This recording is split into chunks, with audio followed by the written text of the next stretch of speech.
네, 조금 전 2부에서 국민의힘의 김재원 최고위원 만나봤는데요. 이번에는 여당으로 가겠습니다. 더불어민주당의 대선 경선 기획단 공동단장에 내정된 강훈식 의원을 스튜디오로 직접 모셨습니다. 어서 오세요, 의원님. 네, 안녕하세요.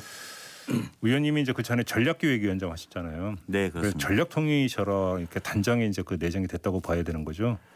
그것보다도 뭐 어디 누구는 이제 뭐 40대 충청 재선 이렇게 표현하던데요. 키워드로 어떤 분들은. 그러니까 뭐 전략통은 뭐 과거의 경험이고요. 통이라고 할 정도는 아니고 어쨌든 좀 아래 위. 그러니까 40대가 허리 세대로 20, 30대도 또 5, 60대도 같이 연결하는 소통을 좀 하고 충청이 영호남을 좀 연결하는 역할도 좀 해라. 이렇게 의미 부여를 개인적으로 하고 있습니다. 아, 개인적으로? 네. 송영길 대표가 그렇게 얘기한 게 아니고.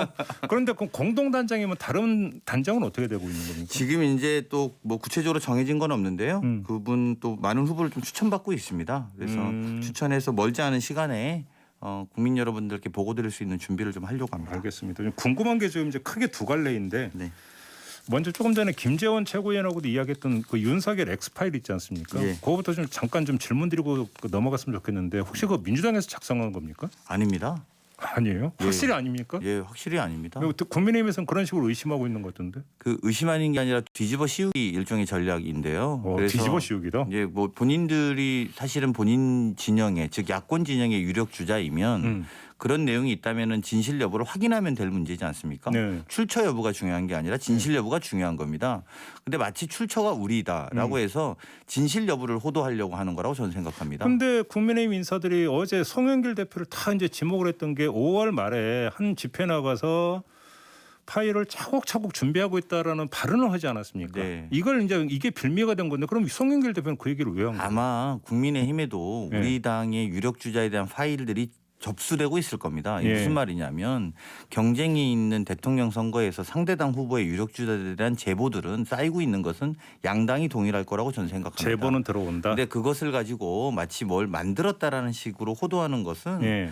뭐 저는 적절하지 않다고 보고요. 오히려 자당의 후보가 그것이 사실 여부가 있는지 없는지를 본인들이 밝히고 아직은 근데 그 당 사람은 아니고 윤석열 전 그러니까 예, 총장이. 자기 진영이 자기 네. 본인들이 자당으로 또는 영입하려고 하는 네. 그분을 진실 여부가 중요한 거죠. 그러니까 또 출처 여부가 본질은 아니라고 봅니다. 그러면 윤석열 전 총장에 대한 제보가 민주당으로는 들어오고 있다는 말씀이신데 그럼 제보 들어오면 그냥 한 귀로 듣고 다 버립니까? 차곡차곡 그거 그러니까 다시 정리하는 거 아닙니까? 네, 뭐 그것들은 이제 나중에 대선 본선이 되면 예. 뭐 저희가 쓸 것과 안 쓸 것을 또 그때 가서 이야기해봐야 될 건데요. 지금은 어쨌든 제보는 다 받고 있습니다. 제보는 받고 있는데 장성철 소장이 공개했다라는 그 두 개의 문건은 민주당으로는 아무 상관이 없다. 네, 그렇습니다. 확실하다. 제가 아는 범주에선 그렇습니다. 저도 뭐 문건을 못 봤기 때문에 예. 근데 제가 아는 범주에선 그렇습니다. 혹시 근데 여의도 정가에서 네. 뭐 장성철 소장이 이야기했던 그 문건이든 아니든 이른바 그 엑스파일이라고 하는 게 돌고 있는 건 맞습니까?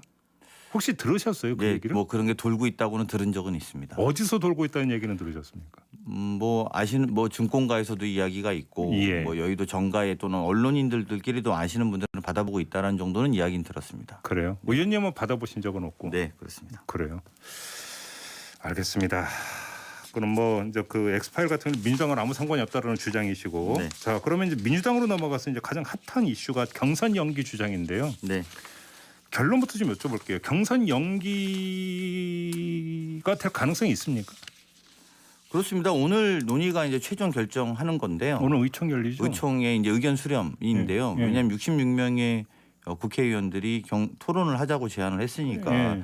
이 토론 안에서 많은 것들이 좀 정리될 거라고 봅니다. 연기든 그렇지 않든. 그런데 어느 쪽도 가능성이 없는 것은 현재까지는 아니라는 거고 다만 그럼 이게 마냥 갈 것이냐라고 볼 때는 오늘 중에는 정리를 아마 하지 않을까 싶습니다. 아, 뭐 연기든 뭐든지 간에. 그렇습니다. 그러니까 아무튼 뭐 가부간에 이제 정리는 오늘 중으로 네, 이루어진다. 그렇습니다.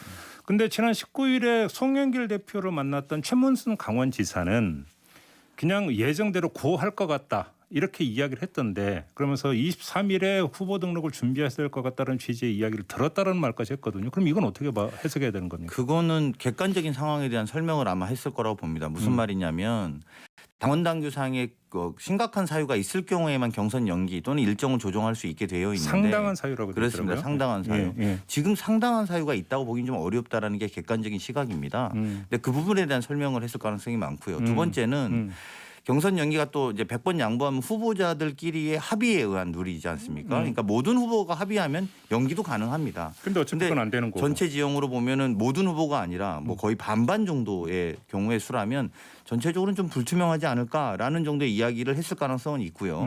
그럼에도 불구하고 의원들도 이제 입장이 있고 이야기를 좀 하고 싶어 하니 네. 그 의견들까지 수렴을 해보고 토론도 하다 보면 마지막 결단은 이제 대표의 수순으로 갈 수밖에 없다. 자, 여기서 정리 좀 할게요. 그러니까 송영길 대표도 분명히 선을 그은 게 오늘 의원총회에서 논의는 하지만 거기서 표결 이런 거 안 간다. 그건 그렇습니다. 결정 단위는 의원총회가 아니라고 분명히 못 박았어요. 일단 네. 그건 봤죠. 맞습니다. 자, 그러면 그러면 결정 단위가 최고위원회입니까 아니면 대표입니까? 어떻게 되는 겁니까?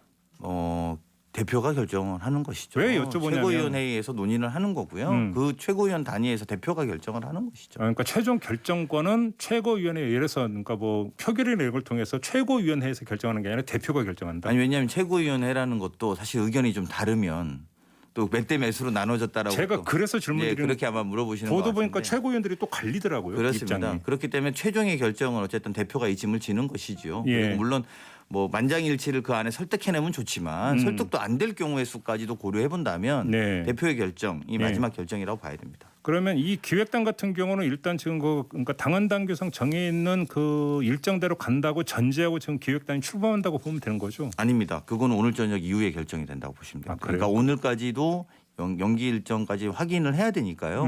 그 의견을 모으고 난 다음에 이제 저희들이 어떻게 활동할 건지 일정에 따라 어떻게 움직일 건지는 정해진다고 봐야 됩니다. 근데 그 어제 오늘 또 하나 보도가 나온 게 일정이 그게 절충안이 될 수 있는지 모르겠어요. 한 일주일 정도 일정이 늦춰지는 뭐 방안이 또 검토될 수 있다는 이야기 있던데 이게 현실적으로 가능한 시나리오라고 보세요? 하여튼 뭐 그 연기와 관련된 일정에 여러 가지 시나리오 일주일도 있고 2주일도 있고 뭐 2달 연기론도 있고 여러 가지가 있습니다만 예.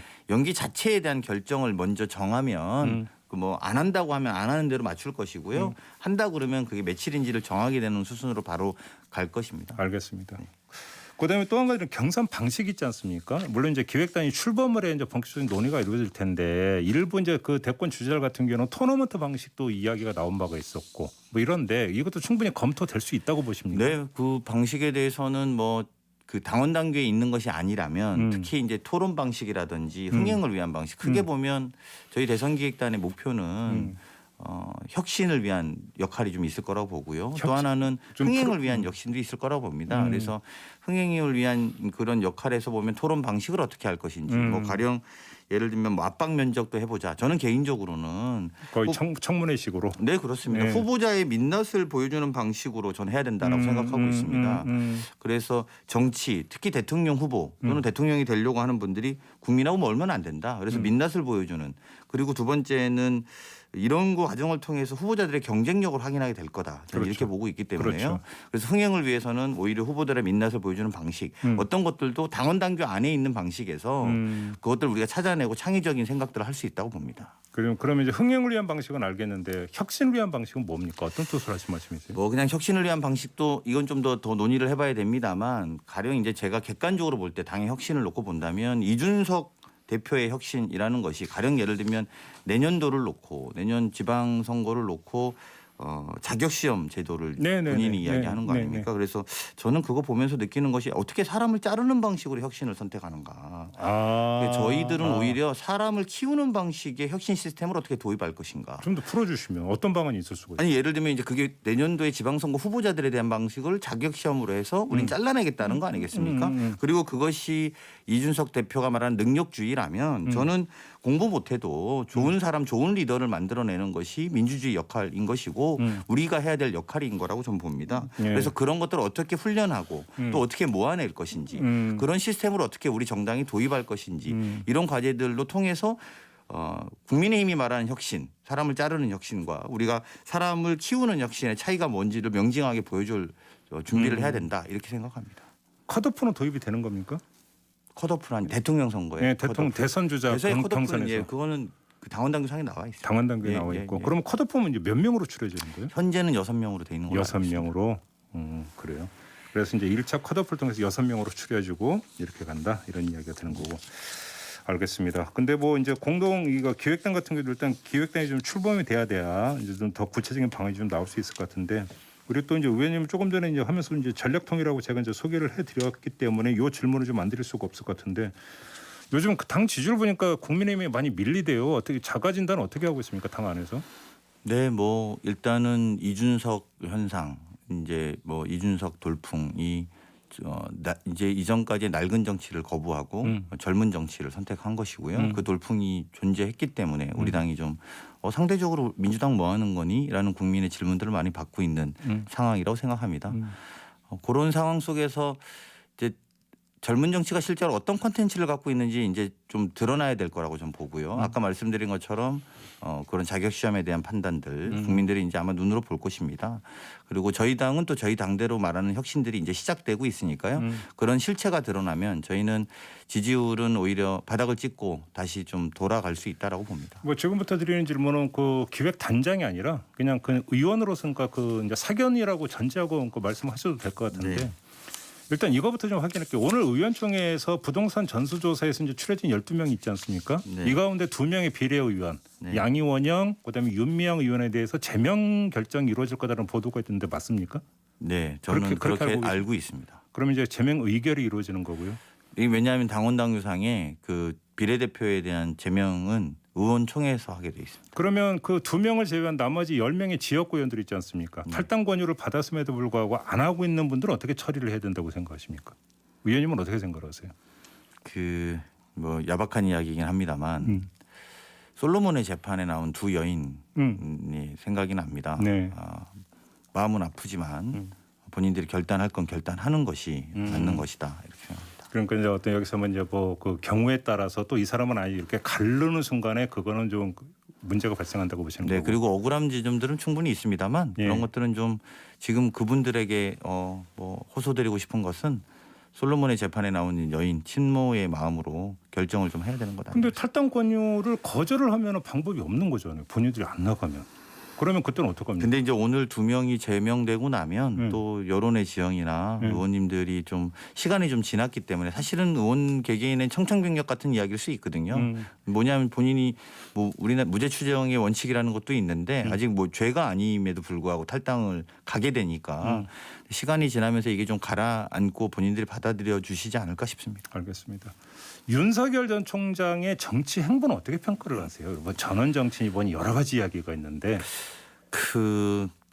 제가 뭐 이렇게 저 초등학교 때요. 네. 그러니까 윤석열 총장이 지금 하는 이야기가 공정 이런 키워드로 사실은 대권 주자로 그렇죠. 했는데 제가 초등학교 때 학교 운동장에 정의사회 구현이 붙어 있었거든요. 전두환 정권 시절에 정의사회구현이 그거죠. 네.